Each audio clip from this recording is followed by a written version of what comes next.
Hello students, basic maths के आज के इस लेक्चर में मैं अनुराग पांडे क्लासेस की तरफ से आपका एक बार फिर से स्वागत करता हूं। आज हम लेक्चर को आगे बढ़ाएंगे, कुछ नए कॉन्सेप्ट्स को जानेंगे। देखिए, आज हम कुछ ज्योमेट्रिकल से शुरू करते हैं, जैसे सर्कल से हम सभी लोग परिचित हैं। यहाँ देखिए, सर्कल जो है, इसमें अगर मैं किसी एक पॉइंट से चलना शुरू करूं और वापस उसी पॉइंट पे आ जाऊं तो मैं कितनी डिस्टेंस कवर करूंगा, कितनी लेंथ में कवर करूंगा, उस लेंथ को हम क्या कहते हैं? सर्कमफेरेंस कहते हैं। हिंदी में हम उसे क्या कहेंगे? वृत्त की परिधि। ये कितनी होती है बच्चों? 2 पाई r। r क्या है? सर्कल का रेडियस, त्रिज्या। उसके अलावा देखिए, क्वेश्चन कभी-कभी रोटेशनल मोशन में अगर हम बात करें तो ये मान लीजिए कोई डिस्क है जो r रेडियस की है और घूम रही है, रोल कर रही है। तो एक रोल में जब वो एक रोल कवर करेगी तो कितना डिस्टेंस कवर करेगी? एक रोल अगर कवर करेगी तो ये पूरा सर्कल को एक बार घूम जाएगी, that is 2 pi r। So distance travelled in one roll by the disc is 2 pi r। Okay, area कितना होता है सर्कल का? Pi r square. ऐसे ध्यान देते हैं हम सब। रेक्टेंगल इस तरह का कुछ शेप होता है जिसमें अपोजिट साइड्स इक्वल होती हैं, एंगल 90 डिग्री के होते हैं, ठीक? एक लेंथ होता है, एक ब्रेड्थ होता है। पेरीमीटर की बात करें, अगर किसी भी डायग्राम में पेरीमीटर की बात करें तो पेरीमीटर मतलब आप एक पॉइंट से चलना शुरू करिए, वापस उसी पॉइंट पे पहुंच जाइए, तो आप जितनी लेंथ कवर करेंगे, जितना डिस्टेंस कवर करेंगे, वो पेरीमीटर होता है, परिमाप होती है। तो यहां से जैसे अगर मैं चलना शुरू करूं, मान लीजिए इस पॉइंट से, तो ये L, फिर B, फिर ये L एंड ये फिर B। तो दो बार मैं लेंथ कवर करूंगा और दो बार में breadth. So twice of L plus B। ये क्या होगी? परिमाप हो गई, पेरीमीटर हो गई। एरिया क्या होता है? लेंथ इनटू ब्रेड्थ होता है। अगर मैं स्क्वायर की बात करूं तो ये एक तरह का रेक्टेंगल है जिसमें चारों साइड्स इक्वल होती हैं और ईच एंगल इज 90 डिग्री। तो इस बार अगर मैं पेरीमीटर की बात करूं तो a plus a plus a plus a, पूरा चारों साइड से equal, so that is 4a। ये पेरीमीटर।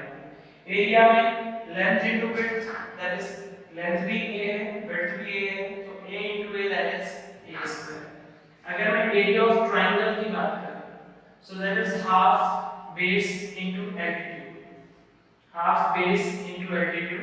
तो ये देखिए कोई ट्रायंगल है जिसमें किसी वर्टेक्स से अगर हम सामने वाली साइड पे परपेंडिकुलर डालते हैं, उसे हम क्या कहते हैं? एल्टीट्यूड कहते हैं। तो इसका जो एरिया होता है हाफ बेस इनटू एल्टीट्यूड।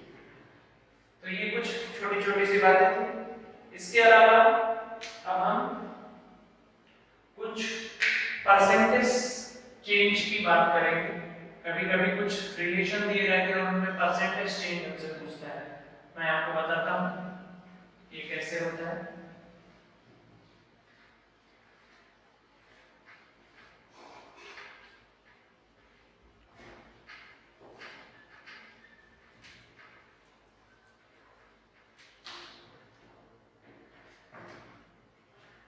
देखिए, जब भी मुझसे कभी भी पूछे find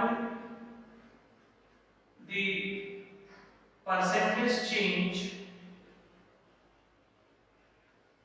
in x, suppose that कोई भी क्वेश्चन, तो देखिए परसेंटेज चेंज मतलब क्या होता है? Final minus initial. मान लीजिए इनिशियल, प्रारंभ में इनिशियल कोई क्वांटिटी थी x1, ठीक है, जो कि कन्वर्ट हो गई, फाइनल जो उसकी वैल्यू हो गई वो क्या हो गई? x2 हो गई। तो चेंज कितना आया? चेंज आया x2 minus x1, final minus initial, ठीक है। अब परसेंटेज चेंज देखना है। परसेंटेज चेंज तो जो चेंज आया किसके रिस्पेक्ट में आया? फाइनल के रिस्पेक्ट में नहीं। आप कहां से शुरू हुए थे? चेंज कहां से देखा जाता है? जहां से आप शुरू हुए थे, ठीक है ना। तो शुरू कहां से हुई थी? वैल्यू x1 से। तो change with respect to initial value, उसकी जो प्रारंभिक वैल्यू थी, और परसेंटेज का मतलब आउट ऑफ 100, तो इनटू 100। तो कभी भी परसेंटेज चेंज देखना है तो final minus initial upon initial into 100, change upon initial quantity प्रारंभिक क्वांटिटी इनटू 100। आशा करता हूं आपको समझ में आया। वन मोर थिंग, इसको थोड़ा और आगे बढ़ाएं तो इसको आप अलग-अलग कर सकते हैं, x2 upon x1 minus x1 upon x1 into 100। अब आप इसको अलग-अलग कर रहे हैं तो ये x2 upon x1 minus x1 upon x1 cancel हो जाएगा, 1 हो जाएगा इनटू 100। तो क्या आएगा finally percentage change in x final value upon initial value minus 1 into 100। आप डायरेक्ट इसे याद रखिए, क्यों? क्योंकि नीट में आपके पास ये सब कैलकुलेट करने का समय नहीं है, ये जेईई में किसी भी कॉम्पिटिटिव एग्जाम में, तो ये एटलीस्ट इतनी चीजें आपको थोड़ा रिडायरेक्ट आप यू कैन आप पुट कर सकें। x2 upon x1 minus 1 into 100। In fact ये सारी चीजों में से बहुत सारी चीजें बच्चों आप कॉम्पिटिटिव एग्जाम वाले बच्चों को भी बता सकते हैं, जो आपके ब्रदर सिस्टर कॉम्पिटिटिव एग्जाम्स अगर वो मैथ्स बैकग्राउंड से नहीं है तो उनको इसका बहुत फायदा मिलेगा। चलिए हम कुछ क्वेश्चंस इस पे बेस्ड करके देखते हैं। सपोज करिए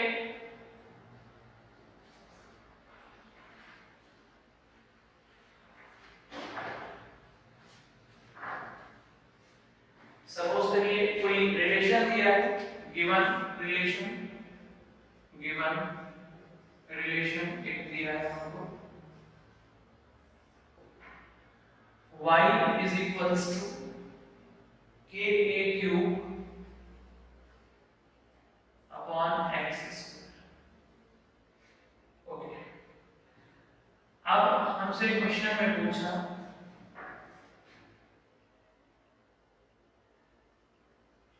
find the percentage change in x। Question में क्लियरली दिया है इफ, क्वेश्चन पूछा गया if y becomes 3 times, if y becomes 3 times, वो ये बोल रहे हैं कि अगर y अभी जो वैल्यू है उससे 3 टाइम्स हो जाए, 3 गुना हो जाए, तो x में कितना परसेंटेज चेंज हुआ होगा। यहाँ एक चीज देखने की बात है, यहाँ पर y और x के अलावा k और a भी है, लेकिन उन्होंने हमसे y में चेंज दिया है, y को 3 टाइम्स कर दिया और x में चेंज को पूछ रहा है। क्लियर? तो कभी भी ऐसा क्वेश्चन तो स्टेप 1 आपको जो भी रिलेशन मालूम है आप establish the direct relation, establish the direct relation. बहुत इंपॉर्टेंट बातें बता रहा हूं मैं आपको। Relation between given quantity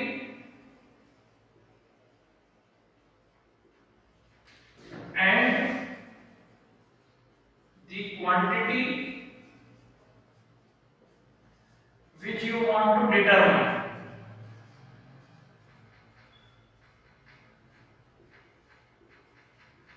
okay, जो आप निकालना चाहते हैं और जो आपको दी हुई उनके बीच में सीधा रिलेशन दे दीजिए, बाकी के सारी चीजें कांस्टेंट हो जाएंगी, क्योंकि ना उन्होंने k के बारे में बात की है ना उन्होंने a के बारे में बात की है, हटा दीजिए तो आपका सीधा रिलेशन हो जाएगा y is inversely proportional to x square, right. Second step जो मैं बोलने वाला हूं, सेकंड स्टेप में क्या होता है, देखिए मैं बोलता हूं, आप देखिए आप 4x बराबर 2 या 2x बराबर 4, ये देखिए ये आपको ज्यादा अच्छा लगता है या 4 is equals to 2x, ये ज्यादा अच्छा है। मैं गारंटी कह सकता हूं कि आपको ये यहां आपको मन को आसान लगता होगा, कंफर्ट है ये आपके लिए। क्यों? क्योंकि हम हमेशा जो चीज हम निकालना होती है उसे हम लेफ्ट में रखते हैं और जो चीज गिवन होती है उसे हम राइट में रखते हैं, ये हमारे लिए कंफर्टेबल जोन है। इसलिए आप हमेशा सेकंड स्टेप में बोलता हूं, हालांकि कोई ताल्लुक नहीं है बट मतलब कंफर्टेबल, जहां पे आप गलती नहीं कर सकते। कभी-कभी छोटी बातों पे भी गलतियां हो जाती हैं, तो हमेशा ध्यान रखिए कि जो चीज निकालनी है उसे लेफ्ट पे रख लीजिए और जो गिवन है वो राइट पे रखिए, तो आप ज्यादा कंफर्ट होंगे। बस इसका सॉल्यूशन से कोई ताल्लुक नहीं। सो अब मुझे x निकालना है, percentage change in x, and y we have to give 3 times. So x square is inversely proportional to y. इसको इधर ले लेंगे, x निकालना है तो it means x is inversely proportional to square root of y हो गया। Okay, अब हमसे क्या पूछा, percentage change in x। Formula क्या बताया मैंने, x2 upon x1 minus 1 into 100, right.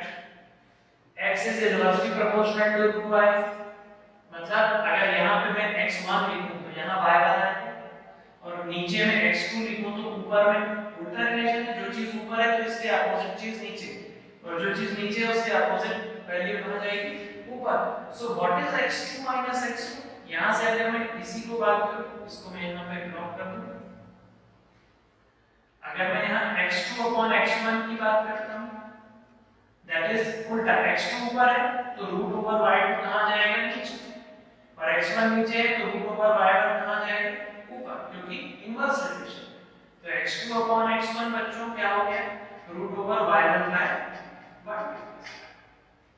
तो यहां पर क्या लिख सकते हैं हम, दैट इज इक्वल्स टू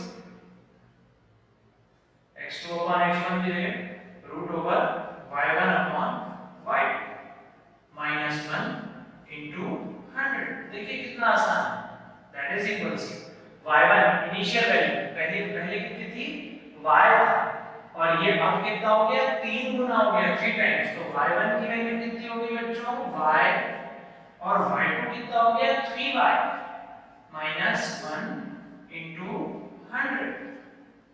ये y और ये y क्या हो गया, कैंसिल, 1 upon root 3। ओके, सो ये क्या हो गया, 1 upon root 3, 1 upon root 3, that is root 3 की वैल्यू 1.732 होती है बच्चों। यहाँ जगह नहीं है तो मैं ऊपर लिख देता हूँ।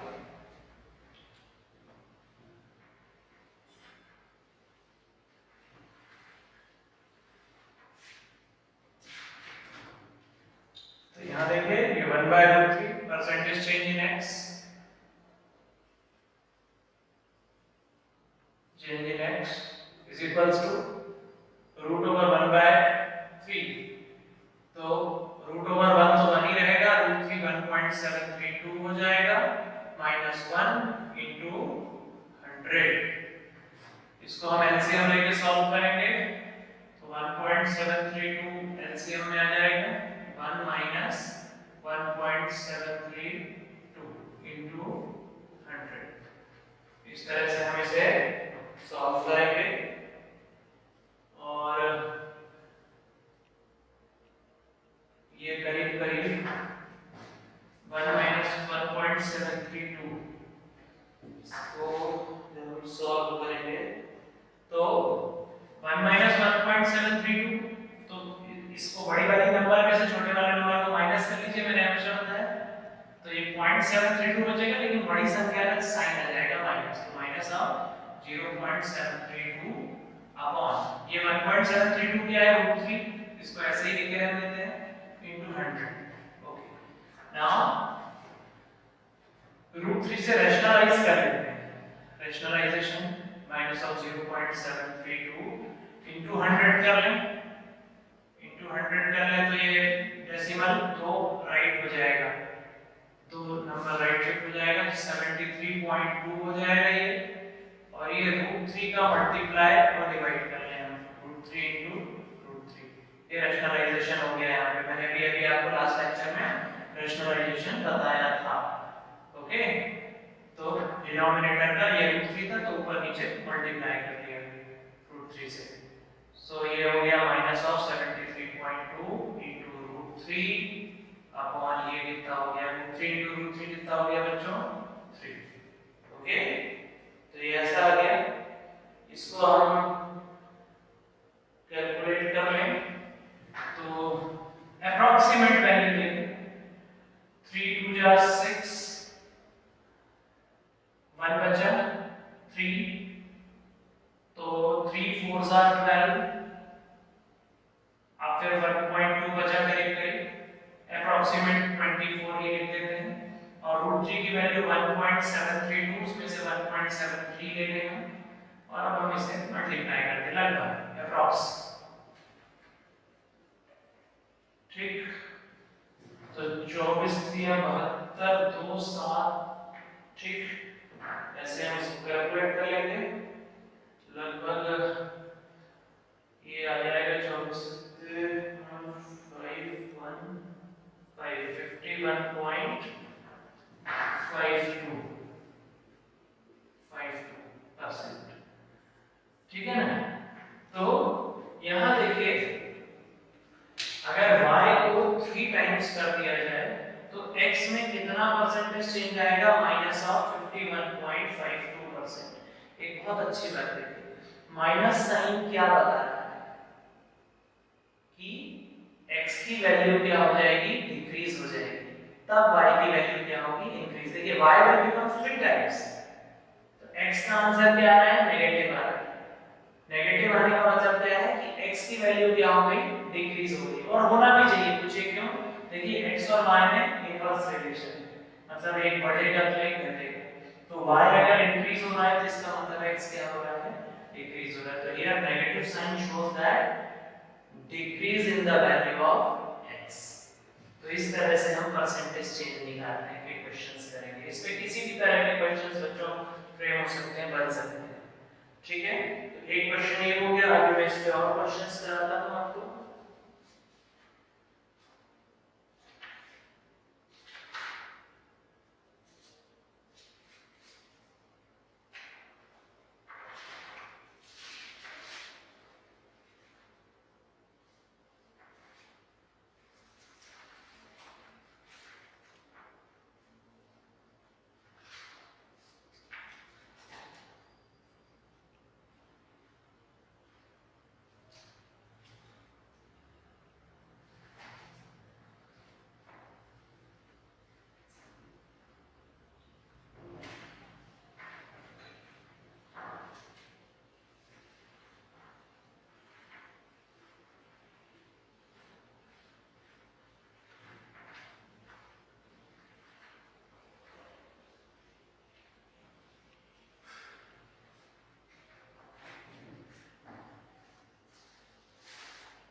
देखिए क्वेश्चन है relation between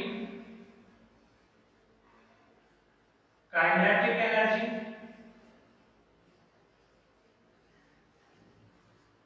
momentum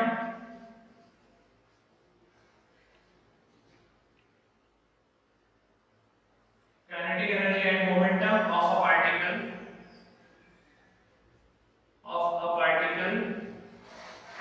of mass